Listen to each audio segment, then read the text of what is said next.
ఈ 15% మీరు 4% అడుగుతారా 10% అడుగుతారా నాకు అనవసరం. మీరైతే అడుగుతున్నారు కదా.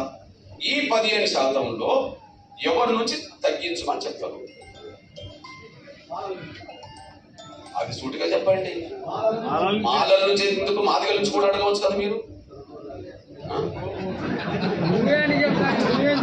మాలల నుంచి కాదు, మాదిగల నుంచి కూడా అడగచ్చు కదా. అడిగాక మీకు లేదు. ఎందుకంటే ప్లీజ్, మాదిగలు లబ్ధి పొందిన వాళ్ళు ఉన్నారా, నష్టపోయిన వాళ్ళు ఉన్నారా? నష్టపోయిన వాళ్ళ నుంచి మేము తీసిపోని ఇవ్వలేము కదా. మీది దోచుకున్నది మాది దోచుకున్నది ఒక కులం కదా.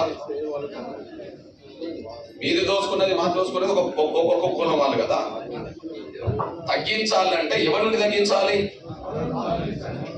నేను అంబేద్కర్ ఫిలాసఫీకి నేను అంగీకరిస్తాను.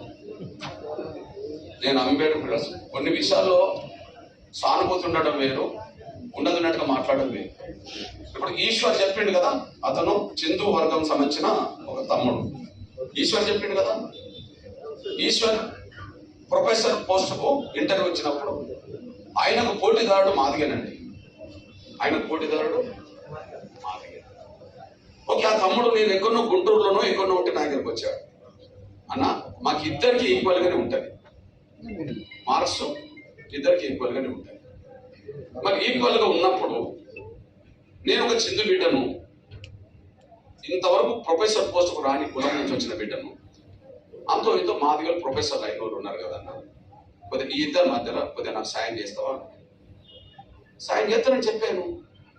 ఆయన పోటీదారుని మాదిగ బిడ్డని నేను తప్పించాను. ఆయన ఇప్పటిది కాదు కదా. ఎన్నేళ్ళైంది? 6 సంవత్సరాల క్రితమే నా సానుభూతి ఎంతో కొంత ఇప్పుడు అంతో ఇంతో ఫైర్ అవుట్ చేసుకునే శక్తి ఎవరికి ఉంటుందంటే చిందు కంటే మాదిగలకు ఉంటుందని నేను ఒప్పుకుంటాను. ఓకే, ఫైర్ అవుట్ చేసుకునే శక్తి, వాళ్ళతో చెప్పేసుకునే శక్తి మాదిగ ఉంటుంది. బట్ నా మనసు ఎవరికి పెట్టించింది? కొంత సానుభూతి ఉంటుంది. వాళ్ళని పైకి తీసుకొచ్చే క్రమంలో నా బాధ్యతగా నేను నెరవేరుస్తున్నాను. ఇక్కడ మీ అన్నగా చెప్తున్నాను, ఈ రిజర్వేషన్లు ఏర్పడ్డ కాడ నుంచి ఉమ్మడి ఆంధ్రప్రదేశ్లో షెడ్యూల్ కులాల జనాభాలో మాదిగల సంఖ్య ఎక్కువ. నువ్వు ఇష్టం ఉన్నా లేకపోయినా జరిగి జనాభా పరంగా నేను చెప్తున్నా. అవునా అవునా కదా? ఒప్పుకుంటా. ఉమ్మడి ఆంధ్రప్రదేశ్లో షెడ్యూల్ కులాల జనాభాలో సింగిల్ క్యాస్ట్ గా మాదిగల జనాభా ఎక్కువ, నంబర్ 1. తెలంగాణ రాష్ట్రంలో సింగిల్ క్యాస్ట్ గా మాదిగల జనాభా ఎక్కువ.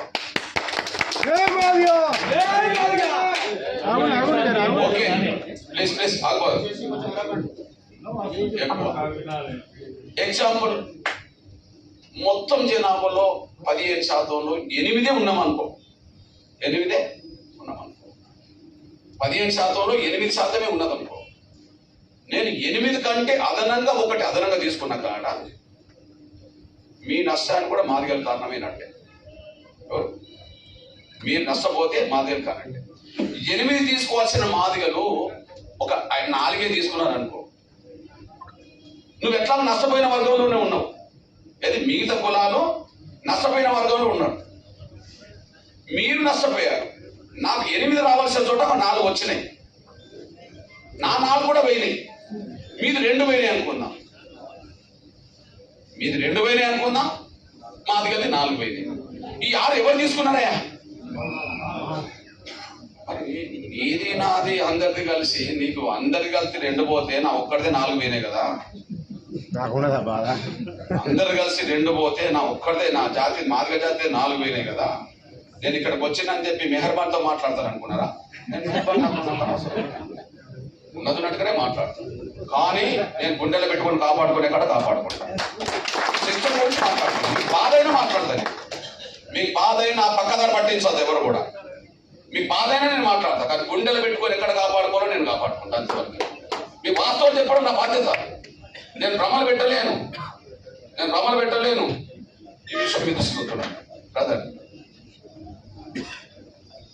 అందరు అవకాశాలు మారలే దోచుకొని బాగుపడ్డారని శ్రద్ధలు సాక్ష్యం. ఇది నేను పుట్టక ముందు వేసిన లోకల్ కమిటీ బ్రదర్. ఇది 1965లో, ఇది 1965లో నేను పుట్టక ముందు జూన్ లో రిపోర్ట్ వచ్చింది లోకూర్ కమిటీ. దీన్ని లాల్ బహదూర్ శాస్త్రి ప్రధానమంత్రి ఉన్నప్పుడు వేసింది. లాల్ బహదూర్ శాస్త్రిని ప్రధానమంత్రిగా మనం చూసాము ఇక్కడ, మనం పుట్టకుండా వచ్చింది రిపోర్ట్ లో. ఈ రిపోర్ట్ లో దేశంలో అప్పటికే రిజర్వేషన్ అమలు జరుగుతున్నది 15 ఏళ్ళే. అప్పటికే రిజర్వేషన్ అమలు జరుగుతున్నాయి 15 ఏళ్ళే. 50లో రాజ్యాంగం అమల్లోకి వచ్చింది, ఓకే, జనవరి నుంచి. 65లో ఈ రిపోర్ట్ అంటే 15 ఏళ్ళకి. ఈ 15 ఏళ్ళకి ఆయా రాష్ట్రాల్లో దళితులు రిపోర్ట్ తీసుకున్నారు ఎవరు డెవలప్ అయ్యారు అని చెప్పి. ఓకే, ఉమ్మడి ఆంధ్రప్రదేశ్లో 59 కులాలు కదా, ఉమ్మడి ఆంధ్రప్రదేశ్లో 59 కులాలు కదా. మరి 59 కులాల్లో ఎవరు డెవలప్ అయ్యారు అనే విషయం లెక్కలేస్తే బ్రదర్ ఒక మాలలే డెవలప్ అయ్యారని చెప్పి కమిషన్ రిపోర్ట్ ఇస్తుంది బ్రదర్. ఉమ్మడి ఆంధ్రప్రదేశ్లో 59 కులాల్లో ఒక్క మాలలే బాగా డెవలప్ అయ్యారని చెప్పి. ఎంత దూరం ఏంటంటే షెడ్యూల్ కులాల లిస్ట్ నుంచి మాలల్ని తొలగించామని కాదు వెళ్ళిపోయింది ఇది. అప్పుడే షెడ్యూల్ కులాల లిస్ట్ నుంచి మాలల్ని తొలగించాలని వెళ్ళిపోయింది. అంటే నా వాటా తీసుకున్నది వాళ్ళే, మీ వాటా తీసుకున్నది వాళ్ళే. దోసుగా నిలబెట్టాల్సింది వాళ్ళని పోయి మాదిగా దోసుగా నిలబెడతారా? ఏం పద్ధతి, ఏం పద్ధతి? ఓకే, పోనీ వాళ్ళని తొలగించలేదు, అడిగేటోడు లేడు కాబట్టి. వాళ్ళని తొలగించమని రిపోర్ట్ వచ్చింది తర్వాత, ఎస్సీల నుంచి వాళ్ళని తొలగించమని రిపోర్ట్ వచ్చేసింది, లిస్టు చేంజ్ చేయమని చెప్పి రిపోర్ట్ వచ్చింది. ఓకే, వాళ్ళని తొలగించినాక ఓకే నిజంగా 59 కులాల్లో మాలను తొలగిస్తే 58 కులాలు ఉన్న కాడ నుంచి